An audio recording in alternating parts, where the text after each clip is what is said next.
Hello students, welcome to my YouTube channel Eklavya official. देखिए students, आपको इस चैनल पे क्लास 11 12 बीएससी एमएससी फिजिक्स की टॉपिक्स की सुपर इजीएस्ट एक्सप्लेनेशन देखने को मिलती है। और आज का जो हमारा टॉपिक है वो क्लास 12 चैप्टर 9 रे ऑप्टिक्स का important topic, linear magnification by spherical mirror.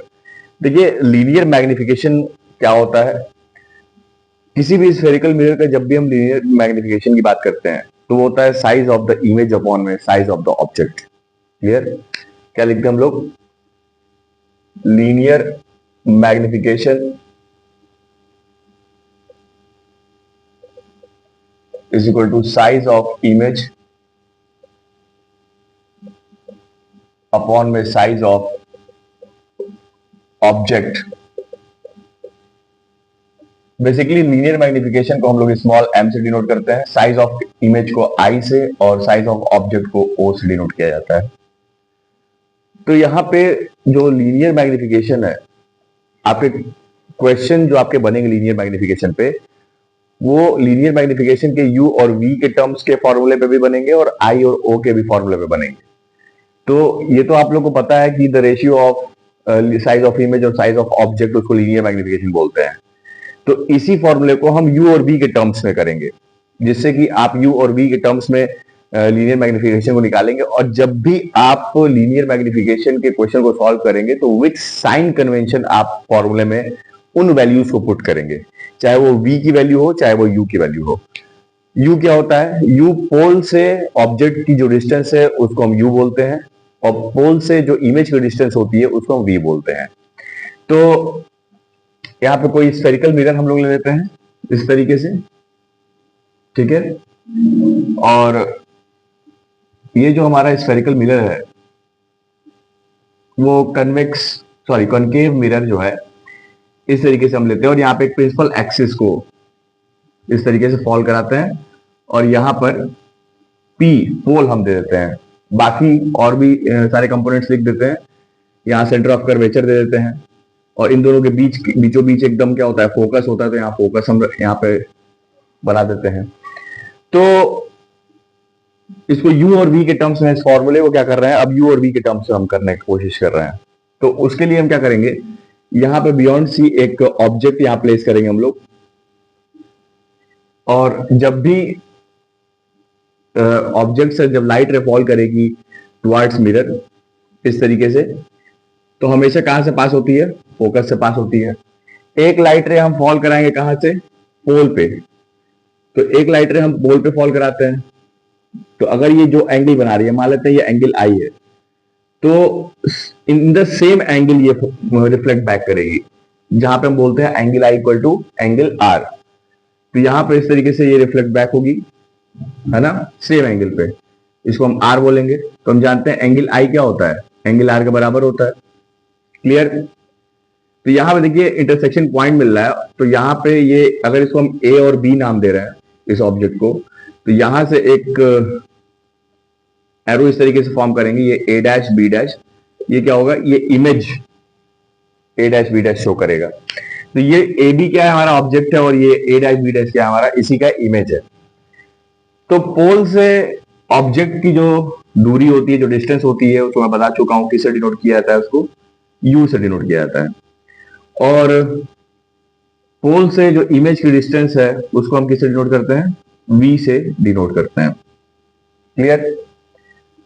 अब इसको हमको देखना है कि इसमें देखिए, इसमें दो ट्राइंगल यहां बन रहा है ना, और दोनों ट्राइंगल हमको पहले सिमिलर प्रूफ करना है, ताकि उसके साइड्स का रेशियो हम लिख सकें, तभी हम उसको फॉर्मूले में कन्वर्ट कर पाएंगे।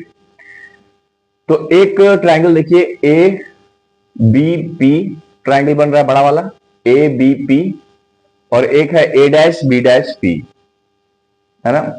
कौन कौन सा ट्राइंगल है? Triangle from figure, in triangle A B P and triangle A dash B dash P, यह है। तो ए बी पी बड़ा वाला और A dash B dash P. अब ये दोनों ट्राइंगल सिमिलर कैसे हैं? सबसे पहले देखिए, इन दोनों ट्राइंगल में ये भी 90 डिग्री का फॉर्मेशन कर रहा है और ये भी 90 डिग्री का फॉर्मेशन कर रहा है। तो एक तो ये एंगल बराबर हो गया। दूसरा, इन दोनों ट्राइंगल के लिए angle I is equal to angle R है, तो एक ये एंगल बराबर हो गया। अगर दो ट्रायंगल के लिए दो एंगल बराबर हो, तीसरा ऑटोमेटिकली क्या हो जाता है, बराबर हो जाता है। इसका मतलब ये हुआ कि ये दोनों ट्रायंगल क्या है, सिमिलर है। और जब दोनों ट्रायंगल सिमिलर होते हैं तो उनके साइड्स का रेशियो हम लिख सकते हैं। तो ए बी अपॉन में ए डैश बी डैश, या ए डैश बी डैश अपॉन में ए बी लिख सकते हैं। और क्या लिख सकते हैं, बीपी अपॉन में बी डैश पी डैश, या फिर बी डैश अपॉन में बीपी लिख सकते हैं, कोई भी आप लिख सकते हैं। तो हम यहाँ पे ए डैश बी डैश अपॉन में ए बी लिख रहे हैं, जो कि बराबर होगा बी डैश पी अपॉन में बीपी। ठीक है, अब यहां पुट करते हैं भाई, ए डैश बी डैश को क्या बोलेंगे, ए बी को क्या बोलेंगे, बीपी डैश को क्या, बी डैश पी को क्या बोलेंगे, और बीपी को क्या बोलेंगे। तो यहाँ पे देखिए ए डैश बी डैश जो है, ये ए डैश बी डैश जो है क्या है, ये इमेज है, इसको हम आई बोल सकते हैं। और ए बी क्या है, ऑब्जेक्ट है, इसको हम ओ बोल सकते हैं, है ना। तो इसको हम क्या बोल देंगे, आई अपॉन में इसको क्या बोल देंगे, ओ। ठीक है, अब एक चीज और देखिए, यहां पे हमको साइन कन्वेंशन के साथ लेना है। किसके साथ लेना है, साइन कन्वेंशन के साथ। तो प्रिंसिपल एक्सिस के ऊपर जो भी ऑब्जेक्ट का या इमेज जो भी इसके ऊपर रखा जाता है, मींस प्रिंसिपल एक्सिस के ऊपर वाली बात हम कर रहे हैं, जस्ट अबव। तो वहां पे जितने कंपोनेंट्स होते हैं उन सबके जो साइन कन्वेंशन होते हैं वो पॉजिटिव होते हैं। ठीक है, और प्रिंसिपल एक्सिस के नीचे की बात करें, प्रिंसिपल एक्सिस के नीचे अगर कोई इमेज अगर बनता है तो वो हमेशा उसका जो साइन कन्वेंशन होता है निगेटिव होता है। ठीक है, ये प्रॉपर्टी होती है, इसको आप याद रखेंगे। तो यहाँ पे देखिए जो ऑब्जेक्ट है, ऑब्जेक्ट तो ऊपर बन रहा है, तो ऑब्जेक्ट अगर ऊपर बन रहा है तो ये इसका साइन कन्वेंशन क्या होगा, पॉजिटिव होगा। और इमेज प्रिंसिपल एक्सिस के नीचे बन रहा है तो इसका साइन कन्वेंशन क्या होगा, निगेटिव होगा। तो जो इमेज के साथ हम साइन कन्वेंशन यूज करेंगे वो निगेटिव यूज करेंगे, ऑब्जेक्ट तो हमारा पॉजिटिव हो जाएगा। इन द सेम वे अब देखिए बी डैश पी, तो बी डैश पी कहां डिस्टेंस है, बी डैश पी। तो बी डैश पी जो डिस्टेंस है वो किसका डिस्टेंस है, वी का, है ना। इसको हम वी लिख देते हैं अपॉन में। और बीपी किसका डिस्टेंस है, बीपी वो है यू का, यहां हम यू लिख देते हैं। लेकिन यहां पे थोड़ा ध्यान दीजिएगा, अभी साइन कन्वेंशन हमने लगाया नहीं है। तो इसके साइन कन्वेंशन के लिए, हाँ पहले भी प्रीवियस क्लासेस में बता चुका हूं कि अपने आप को हम पोल पे खड़ा कर लेंगे। ठीक है, जो भी डिस्टेंस हमको मेजर करना है हम पोल से मेजर करेंगे। तो अगर लाइट हमारी ऐसे इंसिडेंट कर रही है, हमारे तरफ आ रही है, और हमको डिस्टेंस इसी सामने ही मेजर करना है, ठीक है, तो हम पोल से आगे बढ़ेंगे, बस जहां मेजर करना है वहीं पे हम आगे बढ़ते हैं। तो अगर लाइट ऐसे इंसिडेंट कर रही है, हमको मिरर के इस साइड में हमको साइन कन्वेंशन में देखना है, मेजर करना है डिस्टेंस मिरर के इस साइड में, और हम इधर जा रहे हैं और हमारे अपोजिट साइड जो है लाइट रे आ रही है, तो हमेशा जो साइन कन्वेंशन होता है वो निगेटिव होता है। ठीक है, अगर अब लाइट रे के अपोजिट डायरेक्शन में हम चल के डिस्टेंस मेजर कर रहे हैं तो साइन कन्वेंशन निगेटिव। अगर इंसिडेंट रे के डायरेक्शन में ही हम डिस्टेंस कवर करके अगर डिस्टेंस को मेजर कर रहे हैं तो वहां पे जो साइन कन्वेंशन होता है पॉजिटिव होता है। तो हमारा देखिए, हमारा जो भी चीजें बन रही हैं वो सब मिरर के इधर बन रही हैं, तो डिस्टेंस भी इधर ही हमको मेजर करना होगा, है ना। तो डिस्टेंस इधर मेजर करना होगा तो पोल के हमको इधर ही चलना पड़ेगा। और लाइट रे कैसे आ रही है, ऐसे आ रही है, हम ऐसे जा रहे हैं, लाइट रे ऐसे आ रही है, तो सारे डिस्टेंसेस की जो साइन कन्वेंशन है क्या होगी, निगेटिव हो जाएगी। क्लियर। तो यहाँ पे हम पोल से इधर आएंगे, लाइट रे इधर जा रही है, दोनों का डिस्टेंस आपका अपोजिट है, साइन कन्वेंशन निगेटिव हो जाएगा। तो v भी निगेटिव हो जाएगा और u भी निगेटिव हो जाएगा, क्योंकि दोनों का डिस्टेंस कहाँ है, इधर ही है। तो ये भी निगेटिव हो जाएगा और ये भी निगेटिव हो जाएगा। बात समझ में आ रही है। तो यहाँ देखिए, ये निगेटिव से निगेटिव कट जाएगा, तो क्या वैल्यू आ जाएगी, इस निगेटिव को अब इधर भेजते हैं, तो i अपॉन में o is equal to minus v upon में u। और i अपॉन में o को हम क्या लिख रहे थे, स्मॉल m, तो इसको हम क्या लिख सकते हैं, स्मॉल m। तो लीनियर मैग्निफिकेशन का फॉर्मूला i अपॉन में o होता है और u और v के टर्म्स में माइनस v अपॉन में u होता है। बात समझ में आ गई। This is only known as linear magnification, और ये इसका फॉर्मूला है। क्लियर।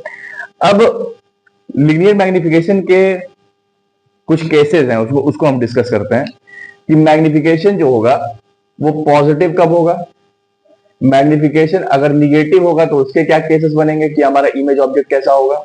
ठीक है, मैग्निफिकेशन अगर ग्रेटर देन 1 होगा तो कैसा केस बनेगा, और मैग्निफिकेशन अगर लेस देन 1 होगा तो कैसा केस बनेगा, और मैग्निफिकेशन 1 के बराबर होगा तो क्या नेचर होगा इमेज और ऑब्जेक्ट का, ये सारी चीजें हमको देखना है। तो अगर मैग्निफिकेशन हमारा पॉजिटिव है तो ध्यान दीजिए, मैग्निफिकेशन क्या आ रहा है, पॉजिटिव आ रहा है, पॉजिटिव। तो पॉजिटिव कब आएगा, जब इन दोनों में से कोई भी वैल्यू निगेटिव नहीं होगी तभी तो पॉजिटिव आएगा।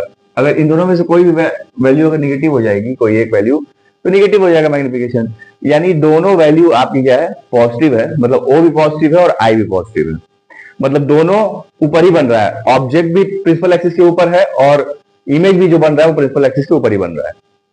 तो ऊपर बनेगा तभी तो पॉजिटिव साइन कन्वेंशन हम लेंगे। आ रही बात समझ में? तो यहां पे क्या होगा, देखो ऑब्जेक्ट तो हमेशा पॉजिटिव होगा, ऑब्जेक्ट जो है वो हमेशा प्रिंसिपल एक्सिस के ऊपर ही बनेगा तो हमेशा पॉजिटिव होगा। तो उसका नेचर कौन डिफाइन करेगा, नेचर डिफाइन करेगा इमेज। तो इमेज यहां पे अगर ऊपर ही बन रहा है तो कैसी इमेज बनेगी, इरेक्ट इमेज बनेगी। तो जब भी मैग्निफिकेशन पॉजिटिव होगा यानी इमेज पॉजिटिव होगी, और इमेज पॉजिटिव कब होती है, जब वो प्रिंसिपल एक्सिस के ऊपर होती है। तो हमेशा जब भी इमेज ऊपर बनेगी तो वो इरेक्ट इमेज बनेगी, अगर इरेक्ट है तो वर्चुअल इमेज वो होगी।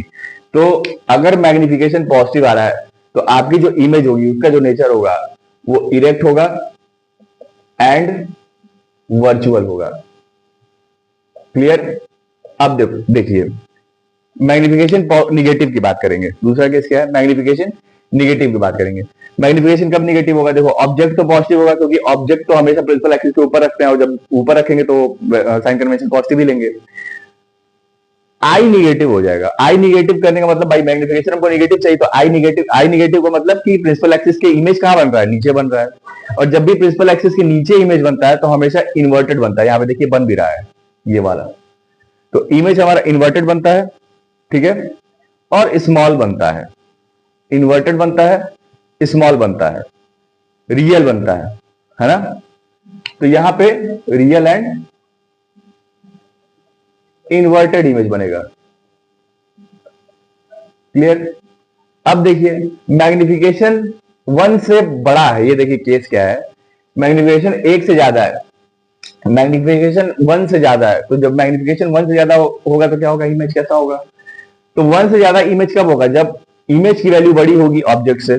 जब इमेज की वैल्यू बड़ी होगी ऑब्जेक्ट से तभी तो 1 से बड़ा होगा इमेज। जैसे हम एग्जांपल लेते हैं कि इमेज की वैल्यू 10 लिया हुआ है, ऑब्जेक्ट की वैल्यू 5 लिया हुआ है, तो 5 2 10, मतलब इमेज की वैल्यू बड़ी है तभी तो 1 से बड़ी वैल्यू आ रही है ना। तो कहने का मतलब है कि जब इमेज की वैल्यू बड़ी होगी, इमेज बड़ी होगी तभी हमारा मैग्निफिकेशन ग्रेटर देन 1 होगा। तो इमेज क्या होगा, बड़ा होगा, लार्ज होगा। तो यहां पे जो इसकी प्रॉपर्टी होगी वो लार्ज होगी। आ रही बात समझ में?